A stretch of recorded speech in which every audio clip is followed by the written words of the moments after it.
আসসালামু আলাইকুম ওয়া রাহমাতুল্লাহ। Most welcome to triangular Kamal academy. আজকে আমরা অত্যন্ত গুরুত্বপূর্ণ একটি বিষয় নিয়ে কথা বলতে যাচ্ছি, সেটি হচ্ছে আমাদের নবম শ্রেণী ম্যাথমেটিক্সে পরিসংখ্যান বা স্ট্যাটিস্টিক্স পার্ট থেকে আমরা একটি ক্রিয়েটিভ কোশ্চেন দেখাবো। এর আগের স্ট্যাটিস্টিক্যাল ডাটার অধ্যায় থেকে আমরা যে ক্রিয়েটিভ কোশ্চেনটি দেখিয়েছিলাম, এটা ছিল ম্যাথমেটিক্যাল বেস, অর্থাৎ অ্যারিথমেটিক মিন, মিডিয়ান, মোড কিভাবে বের করতে হয় সেটা ফর্মুলা অ্যাপ্লাই করে তার ক্যালকুলেশন করে আমরা দেখিয়েছিলাম। আজকের ক্রিয়েটিভ কোশ্চেনটিতে আমরা দেখাবো যে স্ট্যাটিস্টিক্যাল ডাটা ইনফরমেশন থেকে কি ধরনের গ্রাফগুলো পরীক্ষায় আসতে পারে, যেমন কিউমুলেটিভ ফ্রিকোয়েন্সি, হিস্টোগ্রাম, পলিগন। তো আমরা আশা করছি আমাদের এই দুটি কোশ্চেনের মাধ্যমে আমরা পুরো স্ট্যাটিস্টিক্যাল ডাটাটিকে এই দুটি কোশ্চেনের মাধ্যমে রিপ্রেজেন্ট করব, যাতে স্টুডেন্টরা যে কোনো ধরনের কোশ্চেন পরীক্ষায় আসলে তারা পরীক্ষায় আনসার করতে পারে। চলুন তাহলে আমরা দেখে আসি আজকের কন্টেন্টে আমাদের কোন বিষয়গুলো দেওয়া আছে। A frequency distribution table of 10 marks in mathematics of 50 students are given below. তাহলে আমরা যদি এখান থেকে দেখি যে একটা ফ্রিকোয়েন্সি ডিস্ট্রিবিউশন টেবল দেওয়া আছে তাদের অফ 10 মার্কস ইন ম্যাথমেটিক্স, কিছু সংখ্যক স্টুডেন্টের ম্যাথমেটিক্সের অফ 10 মার্কস এর একটা ঘর এখানে দেওয়া আছে। তার উপর বেস করে আমাদের কোশ্চেন আমরা একটু আগে দেখে নিই। ক্লাস ইন্টারভ্যাল অর্থাৎ 30 থেকে 39 মার্ক, স্টুডেন্ট হচ্ছে 3, 40 থেকে 49 স্টুডেন্টস হচ্ছে 5, দেন 50 থেকে 59 7। অর্থাৎ এখানে দেওয়া আছে নাম্বারের কিছু ক্লাস ইন্টারভ্যাল দেওয়া আছে, how many number of students obtain this mark, এখানে তাদের কতগুলো নাম্বার দেওয়া আছে। তার উপর বেস করে হচ্ছে draw ogive curve of the frequency distribution table. তাহলে আমরা এখান থেকে দেখাবো যে এই টেবল থেকে কিভাবে একটা অজিভ কার্ভ, যেটাকে আমরা বাংলায় বলি ক্রমযোজিত গণসংখ্যার একটি গ্রাফ আমরা দেখাবো। সেকেন্ড কোশ্চেনটি হচ্ছে draw the histogram of the frequency distribution table. এই ফ্রিকোয়েন্সি ডিস্ট্রিবিউশন টেবলের একটি হিস্টোগ্রাম কিভাবে ড্র করতে হয়, এক্স অ্যাক্সিস এবং ওয়াই অ্যাক্সিস এর মধ্যে ভ্যালুগুলোকে সেট করে কিভাবে ফিগারটি ড্র করতে হয় আমরা সেটি দেখাবো। আর লাস্ট হচ্ছে draw the frequency polygons of the provided data. এখানে যে ডাটা আছে সেই ডাটার একটি পলিগন কিভাবে ড্র করতে হয় সেটি আমরা দেখাবো। আসলে কোশ্চেন কখনো ম্যাথ বেস সবগুলো কোশ্চেন হয় না। এ বি সি এই তিনটি পার্টের মধ্যে যে কোনো একটি পার্টের মধ্যে ম্যাথ যদি আসে, সি নাম্বার পার্টটি থেকে হয়তো দেখা যাচ্ছে গ্রাফ ড্র করার কথা বলে। আবার কিন্তু আমরা আমাদের এই কোশ্চেনটি তেমন ভাবে দেখিয়েছি যে আমাদের প্রথম ম্যাথটি যারা করবে সবগুলো ম্যাথ বেস ক্যালকুলেশন গুলো তারা শিখতে পারবে। আজকে আমরা এখানে গ্রাফগুলো দেখাচ্ছি। আমাদের হয়তো দেখা যাচ্ছে হিস্টোগ্রামের সাথে হয়তো একটা ম্যাথ সেট করে দিচ্ছে, অথবা পলিগনের সাথে অ্যারিথমেটিক মিন, মিডিয়ান যে কোনো একটি ম্যাথ সেট করবে। তো আমরা আমাদের কথা না বাড়িয়ে আমরা আমাদের কাজের মধ্যে আসি, যেটা হচ্ছে আমাদের ফার্স্ট যে ইনফরমেশন হচ্ছে ক্লাস ইন্টারভ্যালটাকে আমরা খুব সুন্দরভাবে সাজিয়ে লিখব। তার সাথে যে ফ্রিকোয়েন্সি দেওয়া আছে ফ্রিকোয়েন্সি পার্টটাকে আমরা লিখব 3, 5, 7 এত। কিউমুলেটিভ ফ্রিকোয়েন্সি যেটা আমরা নাম্বারগুলোকে ধারাবাহিকভাবে অ্যাড করব, যেমন 3 + 5 8, 8 + 7 15, 15 + 30 28। এভাবে আমরা যতগুলো স্টুডেন্ট আছে এখানে 38 সবগুলো স্টুডেন্টের নাম্বার এখানে চলে আসবে। লাস্ট ফাইনাল নাম্বারটা হচ্ছে নাম্বার অফ স্টুডেন্টস। তাহলে এই যে কিউমুলেটিভ ফ্রিকোয়েন্সিটাকে আমরা ওয়াই অ্যাক্সিস এর মধ্যে বসাবো, আর এখানে যে ক্লাস ইন্টারভ্যাল আছে সেটাকে আমরা এক্স অ্যাক্সিস এর মধ্যে বসাবো। বসানোর পর আমরা কিভাবে স্টার্ট করতে পারি যে এই নাম্বারটি স্টার্ট হয়েছে 30 থেকে, আর এই ক্লাস ইন্টারভ্যালের হাইয়েস্ট ভ্যালু হচ্ছে 39। তাহলে আমরা যদি এভাবে স্টার্ট করি যে কোনো একটা পার্ট থেকে আমরা স্টার্ট করতে পারি 39, 49, 59, 69, 79, 89, অথবা আমরা লোয়েস্ট ভ্যালু থেকে গ্রাফটি স্টার্ট করতে পারি 30, 40, 50, 60, 70, 80। আমরা এখানে লোয়েস্ট ভ্যালু থেকে ডাটাগুলোকে এক্স অ্যাক্সিস এর মধ্যে আছে 30, 40, 50, 60, 70, 80 আপ টু 90। এখন যখন আমরা ওয়াই অ্যাক্সিস এর মধ্যে ডাটাগুলোকে দেখব, আমরা এখানে খেয়াল করতে হবে আমাদের ম্যাক্সিমাম যেটি হচ্ছে 38। তাহলে আমরা এমন ভাবে ডাটাটি ইউজ করব, এখানে আমরা 2, 4, 6 এভাবে স্টার্ট করব, নাকি 0, 5, 10, 15, 20 অথবা 10, 20, 30, 40 এভাবে। এটি ডিপেন্ড করবে আমার ম্যাক্সিমাম ভ্যালুর উপর। তাহলে আমার ম্যাক্সিমাম ভ্যালু হচ্ছে এখানে 38। তাহলে আমরা এমন ভাবে ইউজ করব যাতে আমাদের 38 পর্যন্ত গ্রাফটি সুন্দর করে ড্র করা যায়। আমরা এখানে মোটামুটি 5 করে নিচ্ছি, 5, 10, 15, 20, 25, 30, 35, 40। এখন আমরা দেখব যে আমাদের 30 থেকে 39, তাহলে আমরা এখানে ম্যাক্সিমাম ভ্যালুটাকে ধরে নিচ্ছি। এটা যদি আমার স্টার্ট করার সময় আমরা 30 থেকে স্টার্ট করব, যদি আমরা কাউন্ট করে 30 থেকে স্টার্ট করি অনেক বড় একটি গ্যাপ এখানে থেকে যাবে। তাহলে আমরা মোটামুটি অ্যাপ্রক্সিমেট একটি জায়গা থেকে যখন আমরা স্টার্ট করব, এই যে broken part broken part indicate up to 30, এটা আমরা গ্রাফে মেনশন করে দেব। তাহলে 30 থেকে স্টার্ট করে 39, এখানে 39 মানে 40 একটু উপরে, তাহলে এই নাম্বারটি হচ্ছে 3। তাহলে এখানে 5 এমন বরাবর একটু উপরের দিকে উঠবে, 5 থেকে একটু কম 3। দেন পরের ঘরটি হচ্ছে 49, 40 থেকে 49, দ্যাট মিন্স 50 থেকে একটু কম।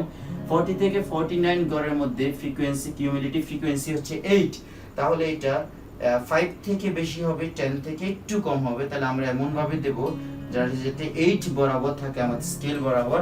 ঠিক সেম ভাবে আমরা এখন 50 থেকে 59 স্কেলে, যেটা 59 আমরা এখানে বলতে পারি 59, 60 থেকে একটু আগে সেই ঘরটির ভ্যালু হচ্ছে 15। তাহলে আমরা এখানে কত দূর উঠলে আমাদের 15 হয়, এটার সাথে ম্যাচ করে আমরা উপরের দিকে এই সাকসেসিভলি এই পয়েন্টস গুলো আমরা নেব।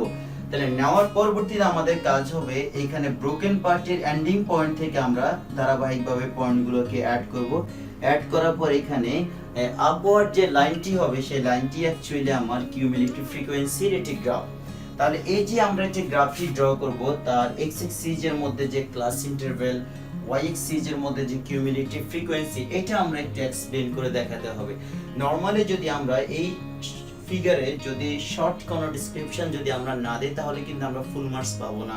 অ্যাকচুয়ালি এটিকে তোমরা তোমাদের মতো করে সাজাতে পারো, যেমন এখানে we place class interval in the x axis and the cumulative frequency in the y-axis and broken part indicate up to 30, and x-axis, both x-axis and y-axis, each square length equal to 1 unit or 2 unit। তোমাদের যেভাবে সুবিধা হয় তোমরা তোমাদের মতো language use করে এই গ্রাফটিকে তোমরা এক্সপ্লেন করতে পারবে। তো আশা করছি যে এভাবে ড্র করলে আমাদের কিউমুলেটিভ ফ্রিকোয়েন্সি গ্রাফটি খুব সুন্দর হবে, তার সাথে এক্সপ্লেন করা থাকবে। এর পরবর্তীতে এখন আমরা আসি আমাদের number B question, draw a histogram of the frequency distribution table. এই টেবলের আমরা একটা হিস্টোগ্রাম ড্র করব। হিস্টোগ্রাম ড্র করার সময় আমাদের কাজটা আসলে অত্যন্ত সহজ এবং তুলনামূলকভাবে এটা ম্যাথমেটিক্যাল পার্ট থেকে এই ধরনের গ্রাফগুলো ড্র করা একটু সহজ। আমাদের যে ক্যালকুলেশন, অ্যারিথমেটিক, মিন, মিডিয়ান, মোড, এদের তুলনায় এই গ্রাফগুলো তুলনামূলক আর একটু সহজ।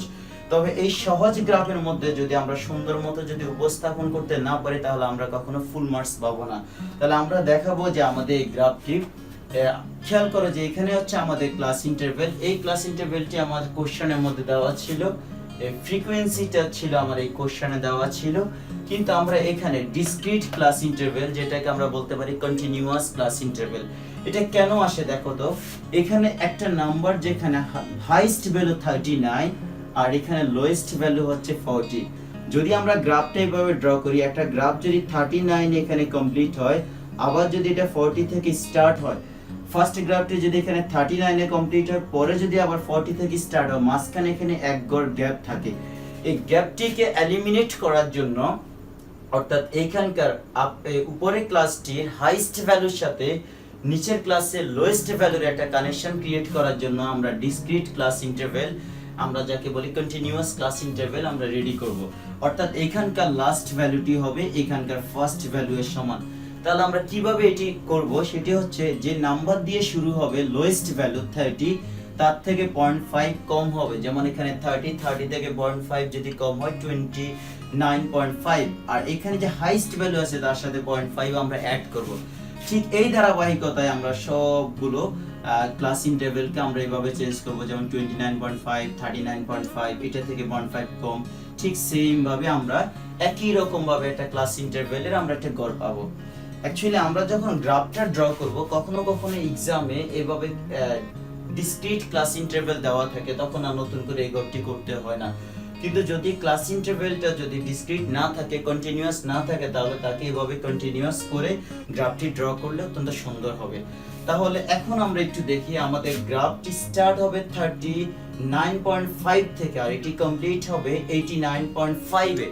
তাহলে আমরা দেখি যে মাঝখানে মোটামুটি 70 থেকে 80 ইউনিটের একটু গড়গুলো দেওয়া আছে। তাহলে আমরা এমন ভাবে রিপ্রেজেন্ট করব যাতে মোটামুটি 5 ইউনিটকে আমরা 10 হিসেবে ধরতে পারি, যেহেতু 39 থেকে 29 থেকে 39 মাঝখানে 10। তাহলে আমরা স্টার্টিংটা হচ্ছে আমার 39 থেকে, তাহলে 39, 29, 39, 49, 59, 69, 79, 89, 99 up to.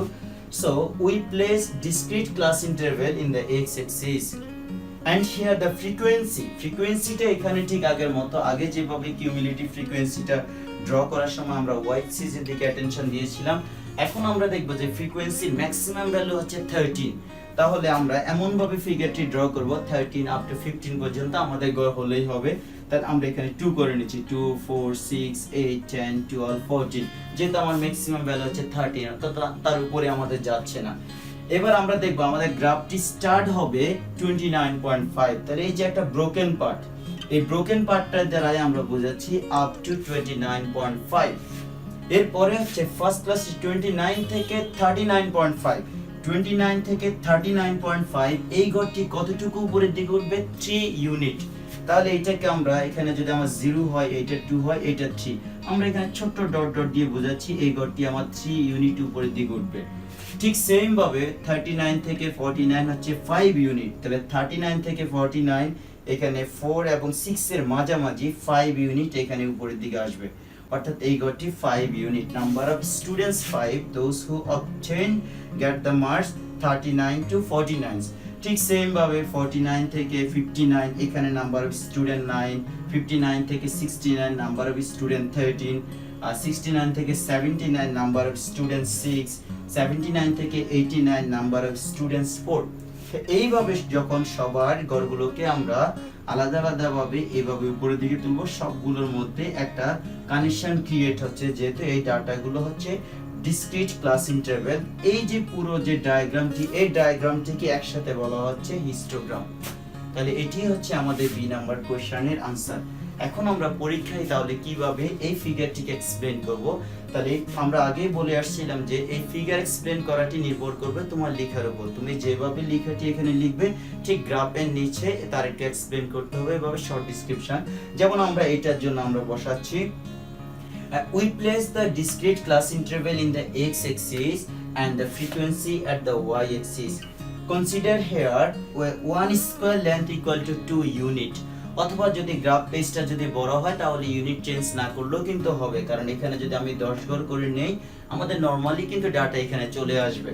তাহলে আমরা এইভাবে আমরা এক্স এক্সিস এবং ওয়াই এক্সিস এর মধ্যে যদি আমরা গড়গুলোকে, যেমন আমার হতে পারে একটা স্কেল 10 থেকে স্টার্ট করে 20, তাহলে মাঝখানে 10 করে নিতে নিতে যদি আমার গ্রাফে জায়গা না হয় তাহলে আমি প্রতি স্কয়ারের লেন্থটাকে তখন আমরা 2 করে দেব, অর্থাৎ তখন 5 ঘর নেওয়া মানে হচ্ছে এখানে 10 ইউনিট চলে আসবে। ঠিক আমরা এইভাবে তখন এটা আমরা গ্রাফে লিখে দেব। So we place class discrete class interval in the x-axis and the frequency at the y-axis, and the broken part indicate up to 29, and we draw the histogram using the discrete class interval and the frequency which are shown in the graph paper. তাহলে এটা এই ফিগারটি সুন্দর করে draw করে কোশ্চেনের উপরে যদি এটি আমার যেমন বি নাম্বার কোশ্চেন, তাহলে গ্রাফের উপরে সুন্দর করে লিখে দিতে হবে, যেমন যত নাম্বার কোশ্চেন হয় নাম্বারের সাথে সেটিকে মেনশন করে পিন আপ করে দিতে হবে। তাহলে এটি হচ্ছে আমার হিস্টোগ্রাম। এখন যদি আমাকে কোশ্চেন করা হচ্ছে draw the frequency polygon of the provided data, এই সেম ডাটার যেভাবে আমরা হিস্টোগ্রাম ড্র করি একই ওয়েতে আমরা এখন দেখাবো কিভাবে পলিগন ড্র করতে হয়। তাহলে সেম এখন যদি আমরা সি নাম্বার কোশ্চেনটি স্টার্ট করতে যাই, আমাদের সেম ডাটাটি লাগবে। পলিগন আমরা যেভাবে হিস্টোগ্রাম যেভাবে ড্র করি এভাবে একটা হিস্টোগ্রাম ড্র করে আমরা পলিগন স্টার্ট করতে পারি। তাহলে হিস্টোগ্রামের যখন এই কাজটি কমপ্লিট হয়ে যাবে এখান থেকে আমরা একইভাবে পলিগন ড্র করতে পারি। তাহলে পলিগন আমরা কিভাবে ড্র করব, শুরুতে প্রতিটা ক্লাস ইন্টারভ্যালের আমরা এই আপার পয়েন্টের মিড ভ্যালুটা নিচ্ছি এখানে। তাহলে প্রতিটার মিড ভ্যালুটি আমরা এখানে নিচ্ছি। তাহলে এখানে যদি মিড ভ্যালুটি যদি আমরা নেই তাহলে এখন এইখানকার যে ব্রোকেন পার্টের এন্ডিং পয়েন্ট থেকে আমরা যদি মিড পয়েন্টগুলোকে ধারাবাহিকভাবে অ্যাড করি, অ্যাড করার পরে এখানে আসার পর যখন আমরা থেমে যাব অবশ্যই খেয়াল করতে হবে এটা এখান থেকে ঠিক পরবর্তীতে এখানে যে স্কেলগুলো থাকবে পরবর্তী স্টেপের সাথে এটি মিশে এটি ডিরেক্টলি পলিগন হবে। তাহলে এই যে ফিগারটি আমার এখান থেকে শুরু হয়েছে ধারাবাহিকভাবে প্রতিটা সাইড আলাদা আলাদা অনেকগুলো সাইড হচ্ছে, যেমন আমরা 3 সাইড বললে ট্রায়াঙ্গেল, 4th সাইডে কোয়াড্রিল্যাটারাল, 5th হলে সেটাকে আমরা পেন্টাগন, 6 হলে হেক্সাগন। ঠিক এইভাবে অনেকগুলো সাইড হয়, যেমন এটা থেকে একটা সাইড, এখানে একটা সাইড, এখানে একটা সাইড, এই পয়েন্ট থেকে একটা সাইড, এই ধারাবাহিকভাবে অনেকগুলো সাইড নিয়ে একটা যে বাউন্ডারি এলাকা যে ক্রিয়েট হচ্ছে, এই জন্য এর নাম হচ্ছে পলিগন। অর্থাৎ বাংলায় যদি বলে বহুভুজ, তাহলে এই যে পলিগনটি, তাহলে এটা অ্যাকচুয়ালি হিস্টোগ্রাম থেকে নরমালি আমরা পলিগনটি ড্র করতে পারি তার মিড পয়েন্টগুলোকে অ্যাড করে। তাহলে তার নিচে অবশ্যই আমরা ফিগারের নিচে আমরা তখন লিখে দিব এটি হচ্ছে আমার পলিগন। তাহলে পলিগনটিকে আমরা এভাবে ফিগারের নিচে মেনশন করব। ঠিক যেভাবে আমরা দেখিয়েছিলাম যে গ্রাফ কিভাবে এক্সপ্লেন করতে হয়, তাহলে ঠিক একইভাবে আমরা পলিগনের ক্ষেত্রেও দেখাবো। একই রকম ভাবে আমরা স্টার্ট করতে পারি, class interval in the x axis and the frequency in the y axis and the broken part indicate up to 29.5, and then taking the all midpoint and joining them we get a required polygon which are shown in the graph paper. তো আমরা আশা করেছি যে আমাদের normally যে গ্রাফগুলো পরীক্ষায় আসে, polygon, histogram, cumulative frequency, এই ম্যাথটির মাধ্যমে আমরা দেখানোর চেষ্টা করেছি। তো আমরা আশা করছি যে তোমরা যারা এই ক্লাসটি মনোযোগ সহকারে দেখেছো, তোমাদের স্ট্যাটিস্টিক্যাল ডাটা যে কোনো ফিগার, পলিগন, হিস্টোগ্রাম আর কিউমুলেটিভ ফ্রিকোয়েন্সি আসলে আশা করছি তোমরা পারবে। নরমালি একটা কোশ্চেনে এভাবে তিনটে ফিগার থাকে না, হয়তো ফিগারের সাথে যে কোনো একটাকে ম্যাথ অ্যাডজাস্ট করে। তো যদি আমাদের ফার্স্ট কোশ্চেন এবং সেকেন্ড কোশ্চেন, এই দুটি কোশ্চেন মনোযোগ সহকারে দেখো, আশা করছি যেভাবে কোশ্চেন আসে হয়তো তোমরা পারবে। কখনো কখনো 2 মার্কসের কোশ্চেন, যেটি এখানে কখনো কখনো ডেফিনিশন আসে, যেমন হচ্ছে সেন্ট্রাল টেন্ডেন্সি কি, এরকম একটা দুটো ডেফিনিশনগুলো তোমরা দেখে নিবে। তো আশা করছি তোমাদের সবারই এই টিউটোরিয়ালটি কাজে লাগবে। যদি ভালো লাগে তোমরা অবশ্যই টিউটোরিয়ালটি সবাইকে জানাবে এবং শেয়ার করবে। আশা করছি নতুন কোনো ভিডিও নিয়ে আবার হাজির হব খুব অল্প সময়ের মধ্যে। তারপরেও তোমাদের এখানে যদি কোনো কোশ্চেন থাকে তোমরা ভিডিও লিংকের নিচে কমেন্টস করবে, আমি আশা করছি সময় নিয়ে যথাযথভাবে উত্তর দেওয়ার চেষ্টা করব। সকলে ভালো থাকুন, সুস্থ থাকুন, আল্লাহ হাফেজ।